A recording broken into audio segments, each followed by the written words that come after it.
የተከበራችሁ አድማጮቻችን ከዚህ በመቀጠል ጣሊያን በተመለከተ በመጪው ወር ሰላማዊ ሰልፍ አለ። ይህን በተመለከተ እንቅስቃሴ ከሚያደርገው ጋቢ ወርቁ ጋር ቃለ ምልልስ እናካሄዳለን። ጋቢ እንዴት አመሸህ? ሰላም ጤና ይስጥልኝ ሰጠኝ፣ እንዴት አመሸህ? እንዲሁም አድማጮቻችን ሰላም ናችሁ ወይ? እኛ ደህና ነን። እናንተ እንዴት ነህ? እኛ እንግዲህ የተመሰገነ ይሁን ሰላም ነን፣ ደህና ነን። አየር ጠባዩም በዛሬው ዕለት በተለይ በሰሜን ጥሩ ነው እና ጥሩ ነገር ነው። ጥሩ እንግዲህ በቅድሚያ ያለውን ጉዳይ እናንተ ሰላማዊ ሰልፍ ለማድረግ አንተ የምትመራው አካል እና ተባባሪዎችህ ሰላማዊ ሰልፍ ለማድረግ እንደተዘጋጃችሁ ለፖሊስም ይህን ልካችሁ ፍቃድ እንዳገኛችሁ ልካችሁልናል እና እስኪ መቼ ነው ቀኑ? ምንድን ነው ዓላማው? ይሳካል ወይ? ከአሁን በፊት ከተደረጉት ሰላማዊ ሰልፎች የተለየ ሁኔታ አለው ወይ? አሁን እንግዲህ ሰጠኝ እጅግ በጣም አመሰግናለሁ። በመጀመሪያ የወገኖቻችን ጉዳይ በእውነት እንደዚህ በሚነሳበት ጊዜ በየጊዜው ተስፋ ያለና ወደፊትም ደግሞ መልካም ውጤት የሚሆንበትን ሁኔታ የሚከፍትና በሩም መንገዱም የሚዘጋጅበት መንገድ ስለሆነ እጅግ በጣም አመሰግናለሁ። ከዚህም በመቀጠል ከኢትዮጵያ ወደ እስራኤል ያለው ጉዞ በየጊዜው ሁልጊዜም ከባድ የሆነ እንግልት ወይም ደግሞ እንግልት ማለት ይቻላል ሁላችንም ቀይ ምንጣፍ ተነጥፎልን ኑ ተብለን አልመጣንም። ስለዚህ በአሁን በኢትዮጵያ ተቋርጠው የቀሩ ወገኖቻችን የሚስራድ አፕኒም ወይም ደግሞ የሀገር አስተዳደር ጽሕፈት ቤት ባወጣው መረጃ መሰረት 90% የሚሆነው የመጀመሪያ ደረጃ ቤተሰብ እዚህ እስራኤል ሀገር ያለ 10% የሚሆነው ደግሞ በኢትዮጵያ ተቋርጠው የቀሩ ናቸው። ተቋርጠው የቀሩ ብለን ስንናገር ማለት ነው። ስለዚህ እነሱ እስካሁን ድረስ በዚህ 3 ዓመት ውስጥ በተለይ ምንም አይነት ውሳኔ ባለመወሰኑና ወገኖቻችን መምጣት ባለመጀመራቸው ባለፈው ዓመት 2 ታላላቅ ሰላማዊ ሰልፎችን አድርገን ነበር። አሁንም በዚህ ላይ እንደምናየው ከሆነ ጦርነቱን ምክንያት በማድረግና ሌሎችንም ነገሮች በሌላው ዓለም እየመጡ አሁንም የእኛን ወገኖች ጉዳይ ግን ወደ ኋላ መደረጉ ይሄ እጅግ በጣም ቤተሰቦችን የሚያስቆጣና እኛም ደግሞ እንዳመራር ትግሉን የምንመራው የሚያስቆጣና ትክክል እንዳልሆነ ያሳያል። ስለዚህ የፊታችን ወር በቀን 2ኛ ወር 2026 ዓመተ ምህረት ከ10 ሰዓት ጀምሮ ለየት የሚያደርገው ይህ ሰላማዊ ሰልፍ ምንድን ነው? ከኢየሩሳሌም ከተሃና እሑድ ቀን ነው የሚሆነው። እሑድ ቀን ነው የሚሆነው። ከተሃናት አውቶቡስ ወይም ደግሞ የአውቶቡስ መናኸሪያ እንዲሁም ደግሞ ባቡር እዚያም መናኸሪያ ነው። ከዚያ አጠገብ ቢንያንያውማ ከሚባለው ተነስተን የእግር ጉዞ እስከ ክኔሴት ድረስ በእግራችን የመኪና መንገዱን በሙሉ ዘግተን እንሄዳለን። ይሄ የሚያሳየን ምንድን ነው? እኛ ለወገኖቻችን ይሄ በፖሊስ ተፈቅዶላቸዋል። በትክክል በፖሊስ ተፈቅዶልናል። በትክክል ይሄንም ፈቃዱ ተሰጥቶን ነው የምንንቀሳቀሰው። ፖሊስም እኛንን አጅቦን ይሄዳል ማለት ነው። ይህን የምናደርገው ምንድን ነው? አንደኛ በዓለም ያሉ በእስራኤል ሀገር ያሉም የመገናኛ ብዙኃን ይህን ጉዳይ እንዲያዩት እንፈልጋለን።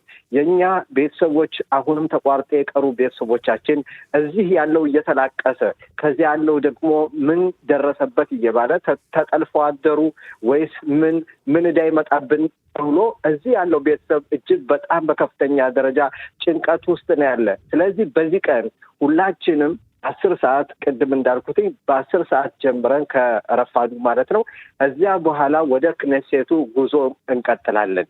ያ ጉዞ የሚያሳየን እኛ የወገኖቻችን ጉዳይ አሁንም እልባት ማይሰጠው ከሆነ ከዚህም የበለጠ ልናደርግ እንችላለን። ማለትም ምናልባት ልጆችንም ሌሎችንም ትምህርት ቤት እንዳይሄዱ በማገድ በዚህ ሁኔታ ደግሞ መንግስት እንዲሰማንና እዚያም ምናልባትም በጎዳና ላይ ድንኳን ጥሎ በማደርና በተለያዩ ነገሮችን በማድረግም ይህንን የማይሰማን ከሆነ ያንም ልናደርግ እንችላለን። ስለዚህ አሁን በዚህ ሰላማዊ ሰልፍ ለየት የሚያደርገው ይህን የእግር ጉዞ እስካሁን ድረስ አላደረግነውም።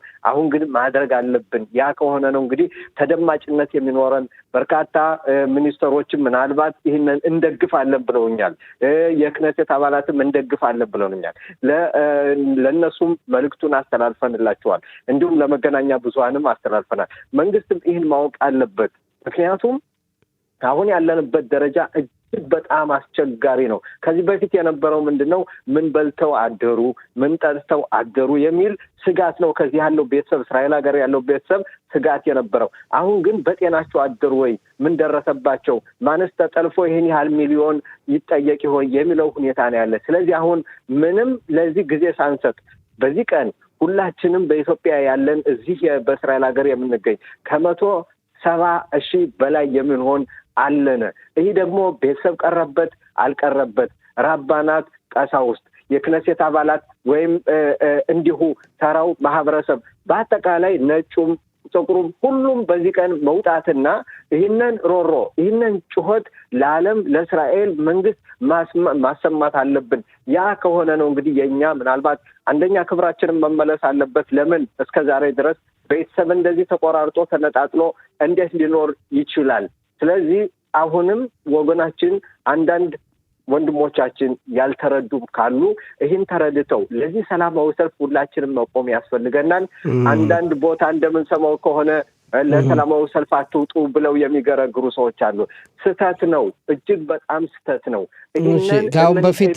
ከአሁን በፊት ሰላማዊ ሰልፍ እንዳደረጋችሁ እኛም እናውቃለን እና በነዛ ሰላማዊ ሰልፎች ምን ቃል ተገብቶላችሁ ነበር? ምን አልተፈጸምም? አሁን እንደገና ሌላ ሰላማዊ ሰልፍ ለማድረግ ያስገደዳችሁ ያኔ የተገባው ቃል ስላልተፈጸመ ነው ወይስ ያኔ ብዙም ተስፋ አልነበረም? እንግዲህ ከዚህ በፊት የነበረው አንደኛ በጦርነት ጊዜ ነው ብለው የሚያስተባብሉ ሰዎችም ነበሩ። እንደገናም ደግሞ ይህን በተመለከተ ውሳኔ እስካሁን ድረስ አልተወሰነም። ጦርነት ነው ብለው ባለፈው ተስፋ ሰጠውና የነበር ምንድን ነው ይህ ጉዳዩ ወደ ጠቅላይ ሚኒስተሩ ደርሷል። ጠቅላይ ሚኒስተሩ ይህን ጉዳይ ደግሞ እያዩት ነው የሚል ነበረ። ባለፈው ሳምንት በእርግጥ በቴል አቪቭ ከተማ ከሊኩድ ዋና ጽሕፈት ቤት ከሆነውና ከሊኩድ ማንካል ወይም ደግሞ ዋና ስራ አስኪያጅ ጋር ቁጭ ብዬም ከዚያ ተነጋግረን ነበር። ይህን የወገኖቻችን ጉዳይ ከጠቅላይ ሚኒስተሩ ጋር በመሆን በቶሎ ችግሩ መፈታት አለበት ብዬ እሳቸው ጋርም ተነጋግሬ ነበር ከዳቪድ ሽራን ጋር። ሆኖም ግን እስካሁን ድረስ መፍትሄውን እያየነው አይደለም። በየቀኑ የወገኖቻችን ጉዳይ በዘገየ ቁጥር ሕይወታቸው አደጋ ላይ እየወደቀ ያለበት ነው። ስለዚህ ከዚህ በፊትም ቃል ቢገባልን ያ ቃልም እስካሁን ድረስ ተግባራዊ ስላልሆነ እኛም ደግሞ ማፋጠን ያለበት መንግስትም አፋጥኖ ወገኖቻችን እንዲመጡ ማድረግ ያለበት። በተለይ ውሳኔዎች አሉ መንግስት የወሰናቸው ውሳኔ ለምሳሌ ውሳኔ ቁጥር 716 በ2015 ዶክተር አብርሃም በክኔሴት በነበረ ጊዜ ያስወሰነው በአጠቃላይ በኢትዮጵያ የሚጠባበቁ ወገኖቻችን ይምጡ የሚል። ከዚያ በኋላ ደግሞ ንዑስ ውሳኔዎችም ነበሩ። በመንግስት በጀትን በተመለከተ የወሰናቸው ውሳኔዎች ነበሩ። ለምሳሌ ውሳኔ ቁጥር 713 የሚባለው በ2021 የተወሰነ ውሳኔ ነው። በዚህ 3,000 ወገኖቻችን መጥተው የዚያን መስፈርት የሚያሟሉ ደግሞ ከ1226 በላይ አሁንም ተፈቅዶላቸው ያለ ግን በጀት አልተመደበም እየተባለ የቀሩ ወገኖቻችን አሉ። ይህንም በተመለከተ በክነሴት ያሉ የእኛንን ከኛ ብራክ የወጡ እነሱም በተለይ በጥምር መንግስት ውስጥ ያሉትን እባካችሁን በጀት እንዲመደብ ጠይቁ ብለን እነሱም እስካሁን ድረስ የበጀት ሁኔታ ለወገኖቻችን ይገባል ብለው ባለማቅረባቸው ይህም ትግል እያደረግን ነው ያሉ አሉ። ከአሁን በፊት ስንጠይቅና ሰምተናቸዋልኝ ሰጠኝ። እጅግ በመጀመሪያ እናንተ የምትጠይቁትን ጥያቄ እጅግ በጣም ላደንቅ እወዳለሁ። በተለይ ከሰሞኑ ያደረጋችሁትን ቃለ ምልልስ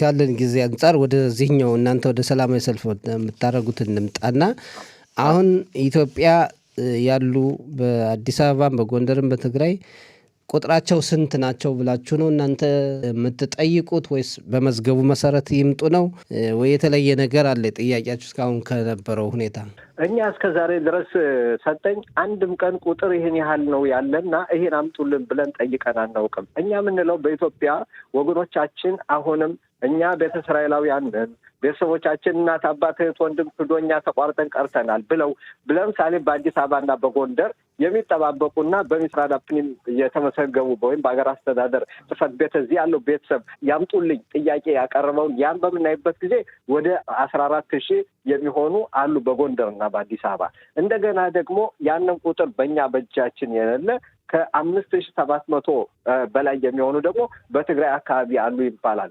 በአጠቃላይ ወደ 19,000 የሚሆኑ አሉ የሚል ሁኔታ ባለፈው በክኔሴት ባደረግነው ውይይት ይሄ ቀርቦልናል። ዋናው ነገር ይህንን ቁጥር ደግሞ የሚሰጠው በመንግስት በኩል ወይም ደግሞ በሚስራዳፕኒም በኩል ወይም ደግሞ በአሊያና ቅሊጣ ጽሕፈት ቤት በኩል የሚሰጥ ቁጥር ነው። እኛ ይህንን ቁጥር በግላችን አንድ የተላኩ ወደ ኢትዮጵያ ተልከው የነበሩ ሁኔታውን ሲያጠኑ የነበሩት ሰውዬ ከናፋው ነው የሚባሉ ባልሳሳት፣ ምን መረጃ እስካሁን አመጡ? የት ደርሷል የእሳቸው ጉዳይ? የእሳቸው ጉዳይ ይህንን ያዘጋጁት የአገር አስተዳደር ጽሕፈት ቤትና የአሊያና ቅሊጣ ጽሕፈት ቤት ሁለታቸውን በጋራ የሾሟቸውና ይህን ጉዳይ እንዲያጣሩ ነበረ። እሳቸው ደግሞ ያደረጉት ምንድን ነው? አርኤል ክናፎ ያደረጉት ምንድን ነው? እዚህም አጣራን። አዲስ አበባ ብቻ ሄደዋል፣ ጎንደር አልሄዱ። አዲስ አበባ ደርሰን ያገኘነው ቁጥር በአጠቃላይ ቁጥሩን በተመለከተ ይህ ነው ብለው በግልጽ የተናገሩት ብዙም የለም። ግን ያን እነሱ የደረሱበትን ውጤት የሰሩትን ስራ ለአሊያና ቅሊጣና እንዲሁም ደግሞ ለአገር አስተዳደር ጽሕፈት ቤት ሚኒስትር ዳፕኒም ያን አቀርበው ነበር። ቢሆንም ያቀርቦ ወደ መንግስት መቅረብ ነበረበት። አጻት ማክሊቲም ወይም ደግሞ መንግስት የሚወስነው ውሳኔ እንዲወስን ምክረ ሀሳብ ወይም ደግሞ ይሄ ሊሆን ይችላል ብለው ማቅረብ ነበረባቸው። አሁን ያን ደግሞ አናቀርብም በማለት በተለይ የአሁኑ የቅሊጣው ሚኒስተር ኦፊር ሶፈር የሚባሉት የጽዮኖት አዳቲት ፓርቲ አባላት እሳቸው ጭራሽ ይህን ጉዳይ አናቀርብም፣ ከዚህ በፊትም መንግስት ውሳኔ አይወስንም፣ በጀት የለም የሚል ሁኔታም ነበረ። አሁን ባለፈው ግን ስንሰማ ከህንድ በመንግስት ውሳኔ የሚመጡ ወደ 6,000 የሚሆኑ ለእነሱ ውሳኔ ተወሰነ ተባለ። ታዲያ ከዚህ ተቋርጦ የቀሩ ወገኖቻችን የሚመጡበት በጀት የማይመደበው ለምንድን ነው? እሺ ጥሩ፣ እሳቸውን እኛ እንጠይቃቸዋለን ለምንድን ነው ብለን።